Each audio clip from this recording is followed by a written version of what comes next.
right now on CBS 4 News.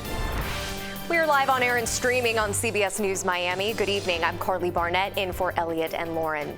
Now at 11, bombshell developments tonight in the search at former President Donald Trump's South Florida home. Court records showing top secret, highly sensitive documents were seized from Mar-a-Lago. By Sunday night, 1 to 3 inches of rain on the ground. How we get there next. Displaced and now disgusted, the housing crisis reaching a boiling point. Tonight, families forced from their homes are fighting back. This is CBS 4 News Tonight. A judge has unsealed documents from the FBI's search of former President Donald Trump's Mar-a-Lago home earlier this week, some of which show the agency recovered several sets of classified information from the residence. CBS 4's Naja Sherman is in the studio with the latest. Naja, what's the latest on this? Carly, this is a big development tonight. Naja, thank you. Certainly going to be staying on top of this story. And tonight we are learning the FBI is investigating an unprecedented number of threats against the Bureau in the wake of the search at Mar-a-Lago. The names of two agents who signed the search warrant paperwork are circulating online. While the documents released by the court redacted the names, an unredacted version was leaked prior to the official unsealing. Well, always alerting, always tracking. This is Next Weather. It's the last weekend before kids go back to school, if you could believe that. So will they get to enjoy it outside? Yeah. To answer that, let's send it over to Next Weather Chief Meteorologist Ivan Cabrera. Yeah, Ivan. thanks for the reminder. Check back with you soon. Ivan, thank you. In Miami Beach, families left with nowhere to go after they were suddenly forced out of their homes due to unsafe building conditions. They say their rights as tenants are being violated. CBS 4's Gabrielle Arzola joins us live from that evacuated condominium in Miami Beach with the legal action that some of these tenants are taking tonight. Gabby. That's right. Well, the TS4 News Tonight.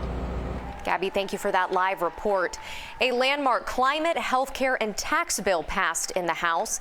The plan passing along party lines with all Republicans voting against it. $369 billion go toward clean energy programs, including tax credits for those who buy electric cars or make energy efficient upgrades at home. More than $300 billion will go toward paying down the deficit. The plan also gives Medicare power to negotiate lower prescription drug prices. To help pay for all of it, a 15% tax on major corporations. President Biden praising the passage on Twitter, saying in part, quote, "Today the American people won, special interests lost. I look forward to signing it into law next week," end quote. Well, still ahead, frightening moments in Oakland Park, a child struck by a hit-and-run driver.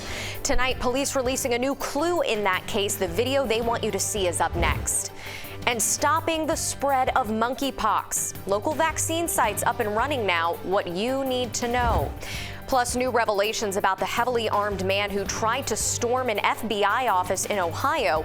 His ties to Florida just ahead. He took something from me. He took my heart. This is something I'm never going to be able to replace. A mother now mourning the loss of her son after he was killed by his stepfather this morning. Police say it all started out as an argument between the victim, 18-year-old Jairo Lara Garcia, and his estranged stepfather. He was at his stepfather's home to collect some money on his mother's behalf. Police say the two got into an argument and the 18-year-old pulled out a gun. Well, his stepfather did the same thing and they fired at each other. Lara Garcia was taken to the hospital but did not survive. His mother says she is heartbroken tonight. If I would have known something like this would have happened, I would have never had my son go over there. And there was no need for this. He didn't have to shoot him 3 times in the chest and kill him. He didn't have to do that. He didn't have to take out a gun. Lara Garcia's girlfriend was also taken to the hospital. Now she is expected to recover. The stepfather was not hurt. He was initially detained but has since been released. At this point, no charges have been filed. A 14-year-old boy accused of rape will now be charged as an adult. A judge made that ruling today for 15-year-old Terry Berger Smith. Police say he was 14 when he raped a woman in Hollywood back in June. Since then, another woman has come forward, and she says someone that fits Smith's description tried to rape her back in May.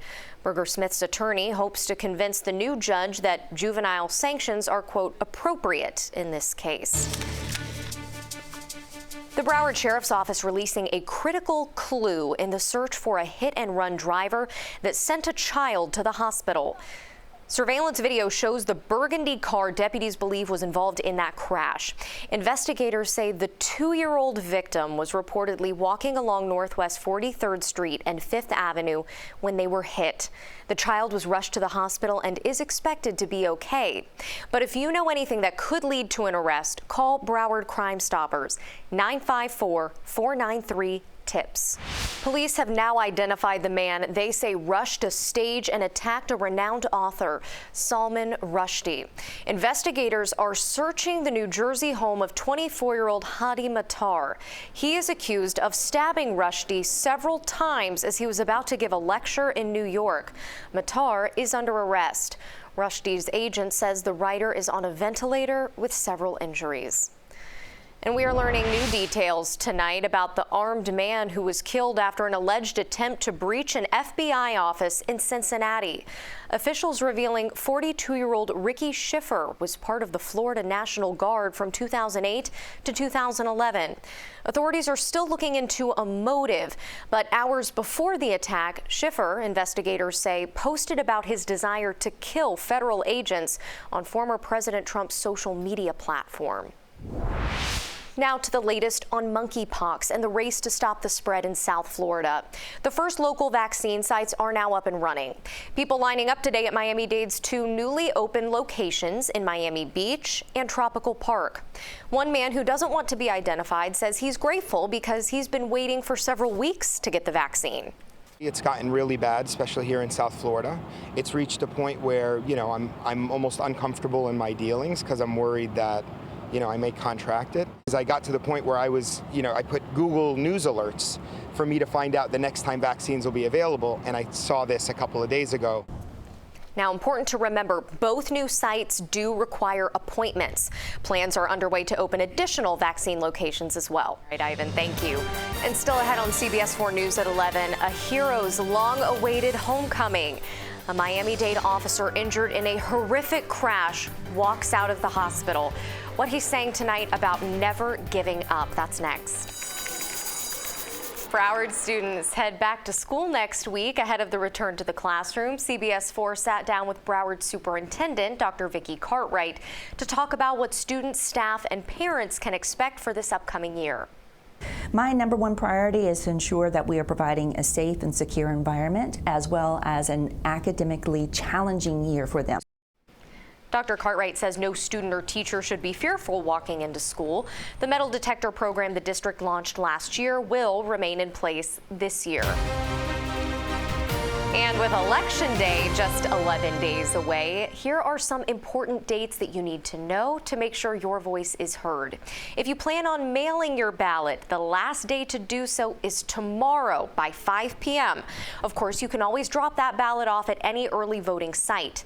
Early voting is already underway in Miami-Dade and kicks off tomorrow in Broward. It ends August 21st. For a full list of polling places and times of operation, you can go to our website, cbsmiami.com. Well, after 4 months of extensive rehabilitation and multiple surgeries, Miami-Dade motorman officer Matthew Larsh walked out of the rehab center today, ready to go home. Back in April, Larsh collided head-on with an SUV and was sent flying through the air. He tells us after watching the video, he can't believe he survived. 4 months ago, I woke up after 2.5 days of not knowing what had even happened, almost apparently losing my life, and in a bed where I was completely broken. I'm a United States Marine. We go forward, we get up, and we keep moving. Well, Officer Larsh has plenty of years of experience. We asked him if he plans to get back on a bike. He says He's saving that question for another day. Most important is he's back home and with his family. We'll be right back with your winning lottery numbers. And finally tonight, the Miami Marlins helping kids start off the new school year with a home run. The club teaming up with Miami's Knowledge is a power program in the Kiwanis Club of Little Havana to hand out some school supplies. Students receive backpacks, notebooks, pencils, and a lot more cool stuff. The annual giveaway has benefited thousands of children all across South Florida. And that's it for CBS 4 News tonight. Camp Dolphins is coming up in just 40 seconds. But before we go to that, we want to leave you with today's SpaceX launch. Have a good Friday night.